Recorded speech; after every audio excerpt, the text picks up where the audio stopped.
Hello, hello mga kapwa ko, mga misis dyan sa mahilig magluto. Ito naman po, gagawa naman po ako ng homemade ice candy na langka flavor po. But before that, ito muna po, gagawin muna natin candy yung langka. Siyempre po, haluan po natin yan siya ng 1 cup sugar. Basta sa inyo na po kung white or brown sugar po. Basta lagyan po siya ng sugar para matamis ho. Yan po siya. Low medium heat lang po yung gamitin natin sa pagluto po. Yan po. Huwag po natin hayaan po siya.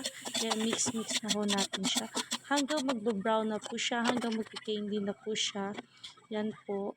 Pag mag-candy na po siya yan, pwede na po natin yan siya imimix sa ating ice candy. At saka syempre po, mag-prepare na po tayo ng 1½ cup of cornstarch at saka gatas na 1 can condensed at saka 2 cups of sugar, brown or white sugar, basta matamis ho.